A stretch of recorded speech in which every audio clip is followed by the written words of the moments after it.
Olá, estamos de volta com o programa Código de Honra, uma parceria do Instituto dos Advogados de São Paulo e do Tribunal de Justiça de São Paulo, hoje com uma entrevista com um ilustre advogado que vai nos falar sobre as modificações no Código de Processo Civil no tocante às empresas. Como vai, doutor Elias Marques de Medeiros Neto? Tudo bem, muita honra, muito obrigado.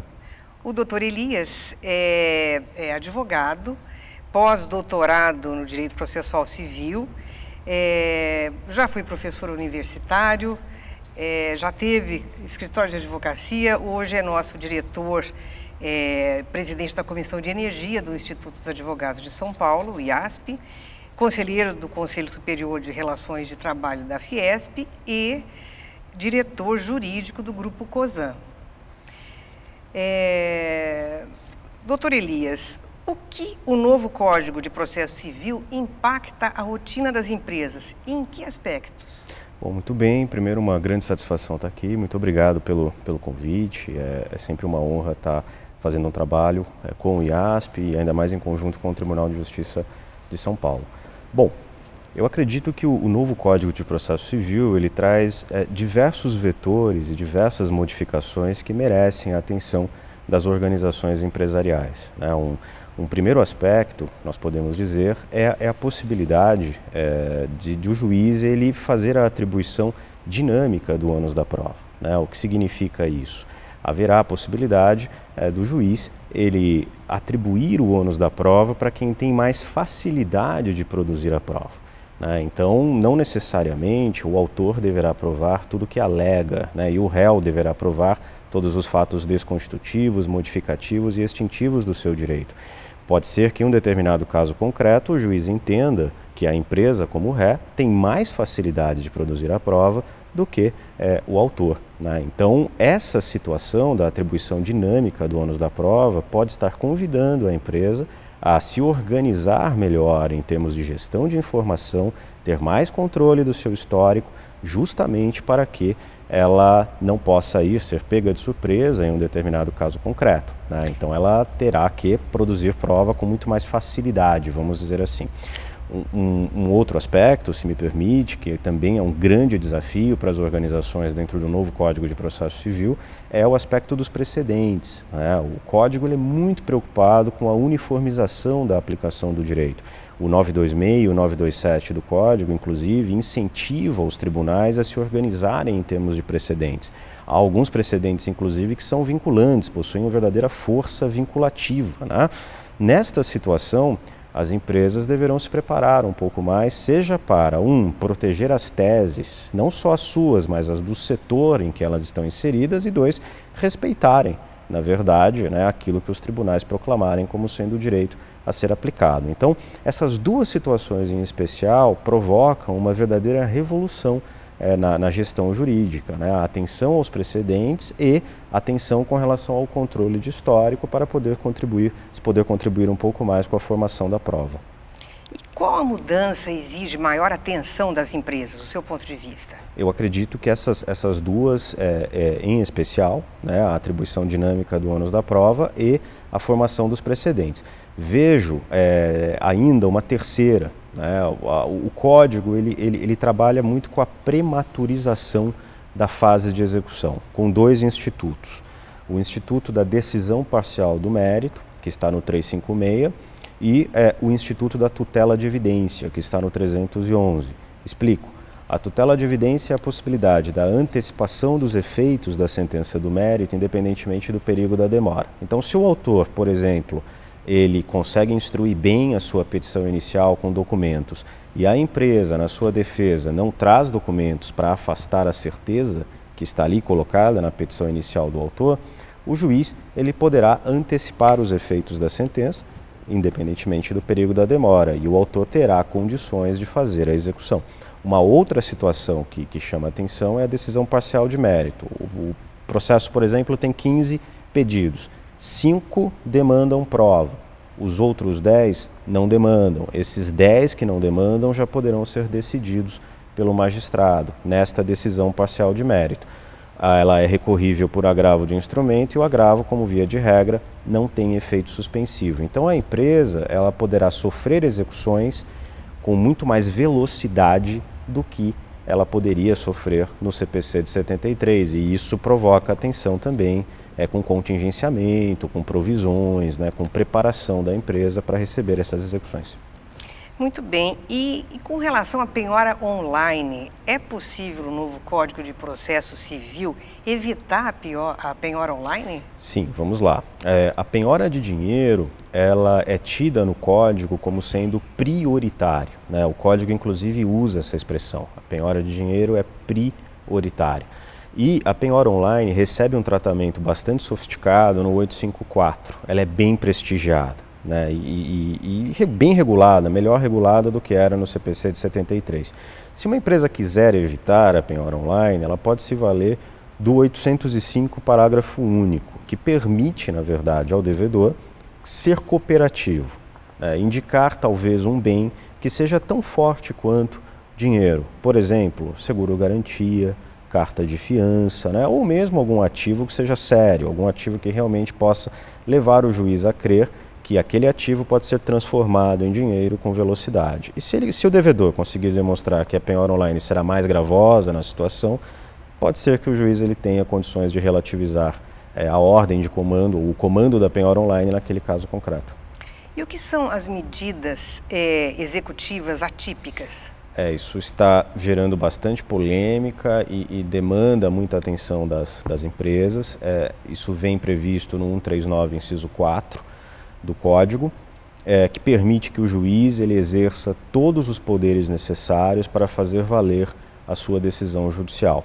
O que isso significa na prática, né? Nós temos visto alguns magistrados determinarem a busca e apreensão de passaportes, a busca e apreensão de CNH, suspensão do direito de dirigir, suspensão do cartão de crédito dos devedores, né? Ou seja, o juiz vai além do comando da penhora de bens, ele começa a restringir direitos do devedor. Nesta situação, há aí um grande debate, né, sobre a constitucionalidade dessas medidas, até que ponto o juiz pode ir. Hoje, pelo visto, existe uma tendência da execução contra o devedor não ficar só na penhora de dinheiro, ela também invadir a esfera de direitos do devedor, e teremos aí certamente um desafio no Supremo Tribunal Federal, né, para balizar, na verdade, quais são os parâmetros para a aplicação dessas medidas atípicas, né? Com relação ao amicus curiae, ganha importância no novo Código de Processo Civil? Eu acho que, sem dúvida, o 138 do novo Código de Processo Civil prevê a possibilidade do amicus curiae. Eu acho que isso, para as organizações empresariais, passa a acender um verdadeiro farol de atenção para as associações. As associações passam a ter uma importância até protagonista dentro desse novo sistema de processo. Eu acredito que as associações podem e devem ser utilizadas como sendo foco de atenção para a defesa de precedentes, para a defesa de teses em homenagem ao setor. Eu acho que as associações passam a ser um palco adequado para a discussão de quais são as teses que preocupam um determinado setor da empresa, e aí com isso as empresas podem se unir e tentar defender bem seus precedentes através do amicus curiae, né? Eu acho que passa a ser um palco extremamente importante a associação para fins de defesa das teses jurídicas. E hoje o Código prestigia bastante a figura do amicus curiae. E com relação à jurimetria, tem alguma novidade no novo Código de Processo Civil? Eu acho que a aliança da jurimetria com o contencioso passa a ser uma oportunidade muito grande para as empresas em geral, né? E mesmo para a sociedade, por que não dizer? Veja, hoje, cada vez mais, os tribunais vão se organizar em termos de precedentes. Então, se chegar uma ação hoje no meu departamento, eu, de certa forma, já vou ter que olhar para o comportamento dos tribunais com relação aos pedidos que estão ali, né, naquela petição inicial. Entender como o TRT, por exemplo, o Tribunal Regional do Trabalho da 2ª Região julga, né, ou como o Tribunal Regional do Trabalho da 15ª Região julga, e quais são as porcentagens de julgamento favoráveis ou desfavoráveis, pode ser extremamente importante para a empresa, porque cada vez mais os juízes de primeira instância terão o desafio de seguir os precedentes dos seus tribunais. A jurimetria, ela passa a ser, então, uma técnica muito importante para estatisticamente se medir performance de determinados pedidos nos tribunais e a força e respeito que determinados precedentes estão tendo naqueles órgãos julgadores. Acho que a empresa que se valer dessa técnica de estatística, né, ela terá mais condições de mapear o risco em que ela está inserida. E os negócios processuais, as empresas devem observar isso? Sem dúvida, é um outro ponto extremamente polêmico que vem com o código, né? O artigo 190 prevê a possibilidade das partes negociarem procedimento, negociarem determinadas mudanças em termos de faculdades, né, processuais.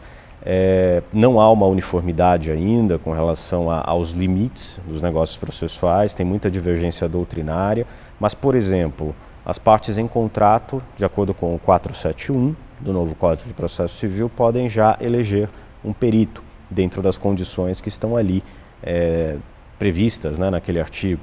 De acordo com o 373, é perfeitamente possível as partes convencionarem a dinamização do ônus da prova. Então, são negócios processuais que eu acredito que as empresas elas devem prestar bastante atenção, se valer disso em contrato, porque eu acredito que elas conseguem com isso moldar determinados pontos do contencioso aos detalhes ali daquela situação negocial. Eu acredito que sim, é um ponto a ser bastante valorizado pelas organizações empresariais. Nesse aspecto, a mediação parece que ganhou força no novo Código de Processo Civil. O senhor entende que é um bom método de solução de conflitos? Sem dúvida, é uma pesquisa que foi feita em Harvard, demonstra que mais de 70% do tempo do litigator norte-americano hoje é voltado para a negociação. Eles não Isso é fantástico, não é? É fantástico. Eles não necessariamente vão para o conflito. Lógico que há explicações, nos Estados Unidos a ida à corte é extremamente mais cara do que no Brasil, mas mostra a preocupação que eles estão tendo com essa solução mais negociada do conflito, né? Eu acredito que a mediação ela é mais barata, ela demanda menos tempo e ela sem dúvida é uma forma construtiva de selecionar, de se solucionar um determinado conflito no caso concreto. O código ele prestigia a mediação no artigo 3º e no artigo 334, né? Vamos ver se os tribunais, na verdade, terão condições de aplicar adequadamente o 334, né? De uma forma que realmente prestigie a solução conciliada do conflito, né? O 334 prevê que ao invés de se citar a parte contrária para se defender, a parte contrária, na verdade, será citada para comparecer a uma audiência de mediação ou de conciliação.